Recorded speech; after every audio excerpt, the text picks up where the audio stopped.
So much good smoke in the air, can't help but smell the odor. They say I cook so many. On YouTube, it's your boy Big Papa G on the building. You already know I'm back with another banger. Now listen, I know it's been a while since I posted the last video, but you know, stuff happens in life, so I kind of got carried away. But we're gonna get into this journey of fixing and flipping. Got my buddy Noah with me. So we picked up this 2006 Lexus IS 250 for $1,000. It's got 110,000 miles on it. Pretty mint, if I say so myself, wouldn't you? Pretty mint. Pretty minty, bud. That boy rocking a Dr. Pepper hat, you know what I'm saying? But yeah, so this is gonna be the first project that we're gonna get into. Hopefully it's not too much wrong with it, but we'll see what we get into. Josh, we made it back home safe and sound. Gotta get this thing unloaded and get started on it tomorrow. Yes, sir. Pick this bad boy up for $1,000, so we're gonna see if we can't get it running. Now, previous owner said that possible blown head gasket, but judging by what they were saying, I don't really think it is. But we're going to go ahead and see. Order of business, battery. It's low on coolant, so I bought some coolant,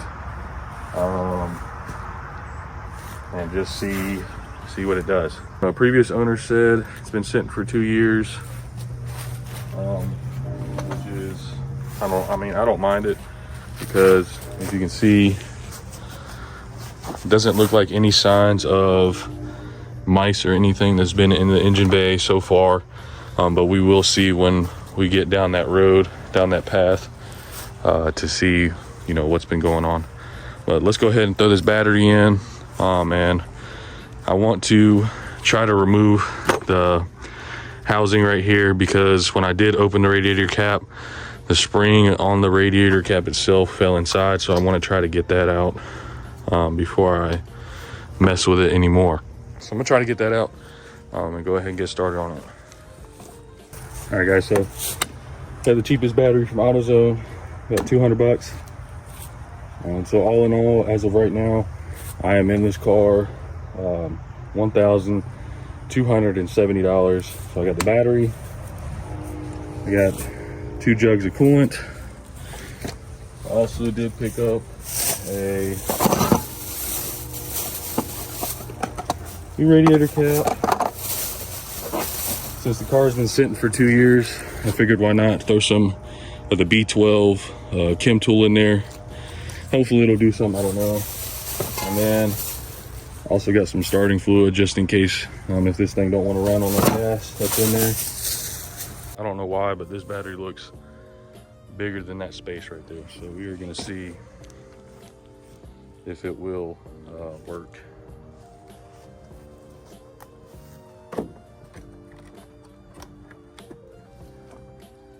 Switch it around.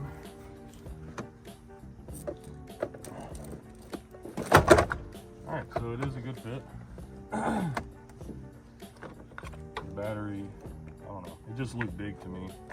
I'm gonna put a battery on, get it snugged up real quick. Mind you, it is about 33 degrees on this fine morning, Saturday.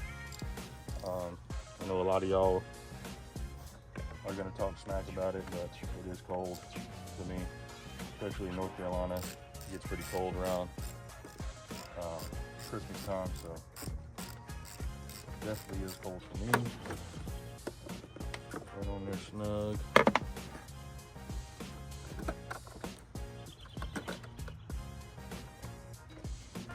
Oh, I hear something clicking.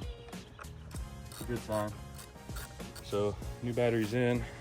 Let's try to fish out that stuff. I'm gonna try to get it out with this first.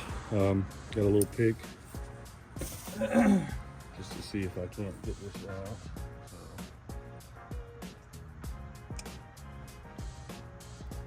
So first piece out.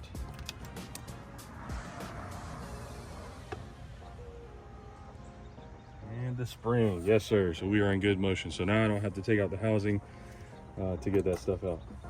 Add some coolant.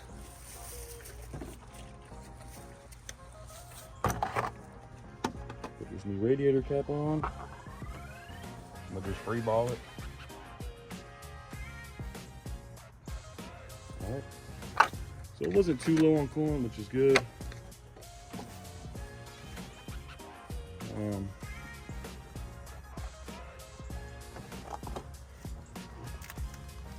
So like I said, previous owner said that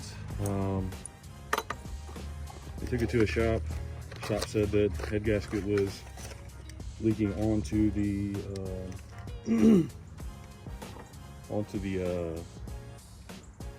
exhaust manifold, causing it to have a burning smell. I'll keep that Mishimoto though. 16 bucks. But anyway, so burning smell, and as well as something going on with the dash lights. Let's go on the inside, see if we got some lights. Oh, we got some lights, yes sir. So 110,000 miles. This is a 06, by the way. Interior, not so bad. The driver or the passenger side is the worst, but you know, typical dash, sticky dash from Lexus. But it does have heated and cooled seats in the front. So we're gonna see. Now I do have the key, but I said the key fob battery is kind of dead. So I'm gonna test that out right now. Yeah, key fob battery, not, okay. Come in here. All right, let's see if I can't get this thing to start.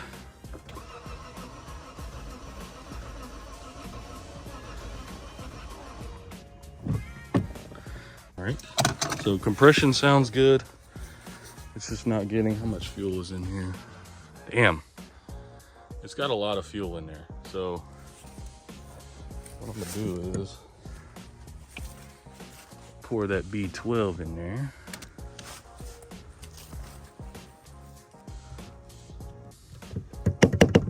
If that'll open. There we go. Oh yeah, this thing's been sitting for a minute.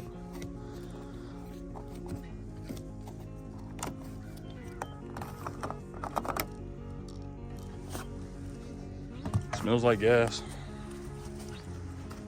I'm going to pour this B12 in there.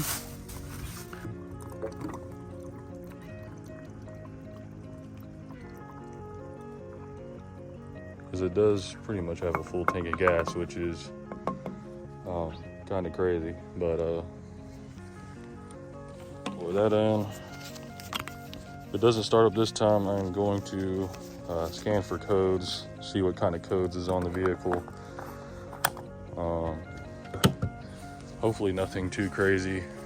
Like I said, it has been sitting for a while, so I know it's not gonna fire right up, but it's worth a shot. So, this again.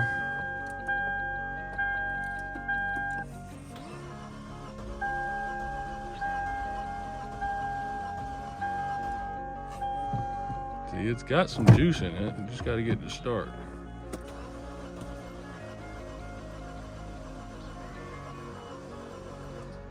Okay, so it's not going to start.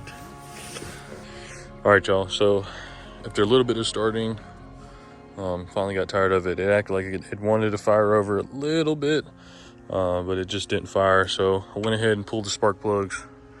You can see those spark plugs are pretty fouled, which I probably should have replaced the spark plugs anyway since they've been sitting for 2 years. But yeah, these spark plugs are toast and they smell like straight gas. So I know I'm getting gas in there. So obviously the basic three that you need is fuel, spark, air. So we got air and we got fuel, but I'm thinking that the spark plugs are not sparking right. As you can see, the coil packs have been replaced with some cheap Chinese things, but I mean, they're still brand new, so that's good. So I'm gonna go ahead and run to AutoZone, pick me up a set of spark plugs, and throw them in there and try to start it up again. All right, y'all, so made it back home. Just got that in, so we're going to start on this side because it's the easiest side, you know what I'm saying? It's right there in it, so we can go ahead and get this side off. That side is going to be a pain. I take the intake off to get to that side, which typical Lexus stuff. These are what all three of the spark plugs look like. They're all the same, pretty fouled. They were wet with fuel, so it just, I mean, it's pretty typical. They got a lot of carbon buildup. I mean, it's been sitting for 2 years, so I wouldn't expect it to be that clean. So definitely want to get these replaced. I will say though, the first two were like so hard to get out. Like I thought I broke them. Whenever I broke it loose, it made like a big clack.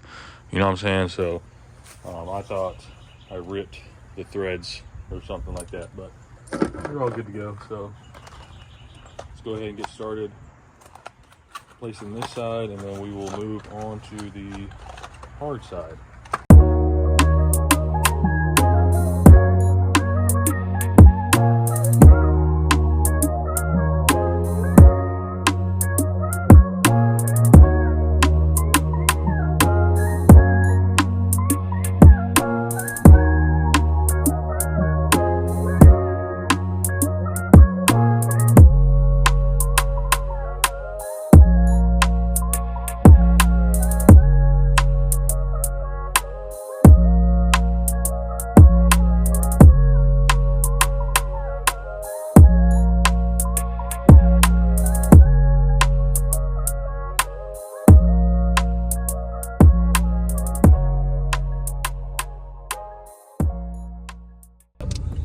Hey, brother.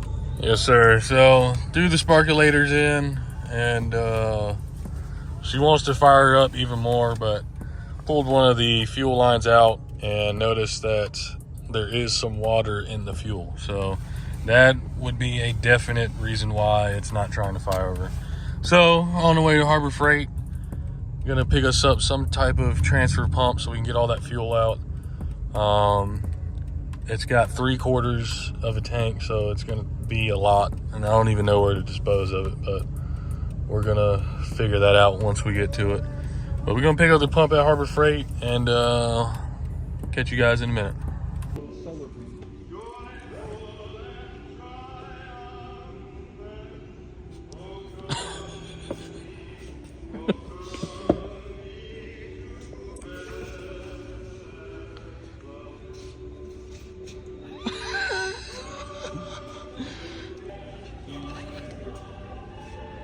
So this is what we got. A little 5-gallon gas tank. All right, y'all, so we got the pump. I'm gonna go ahead and disconnect these lines real quick.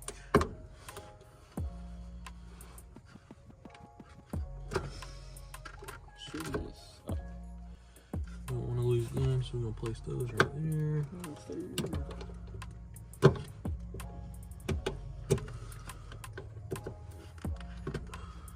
Boom, boom. So we got those off. So now, in theory, yes. Oh, that's a lot. So we got the That ought to be returned. return, and then this Price is the feed.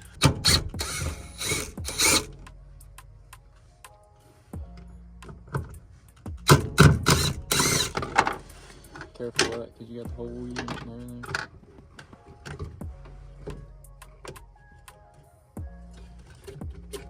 The biggest part is just watching the gauge arm. Looks good on my side, I can see it. Shit. Gotcha.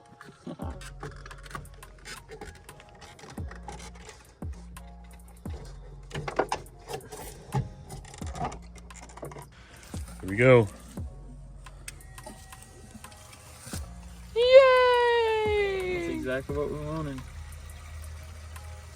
We're gonna let that sit for a minute and hopefully get all that nasty, crummy gas out of there.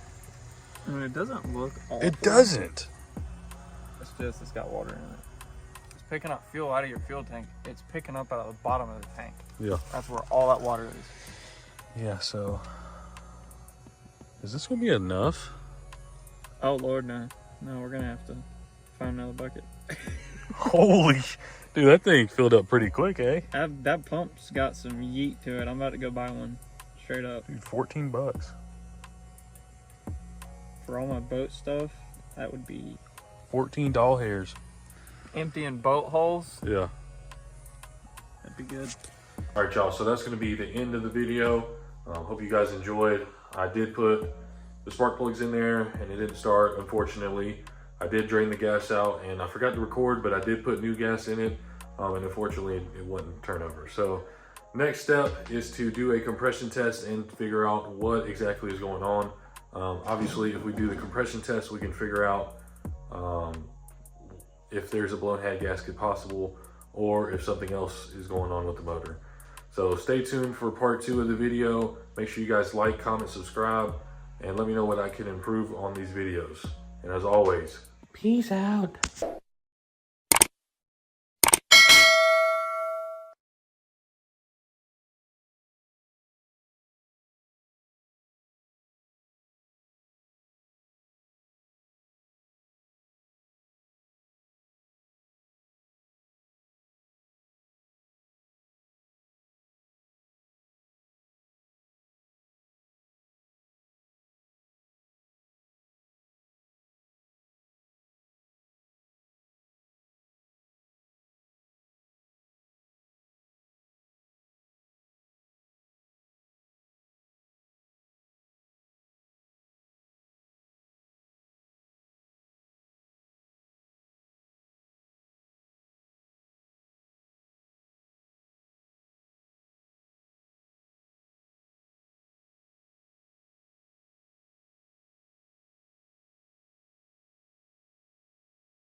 You ain't having your silver shower beer. You ain't living life to the fullest.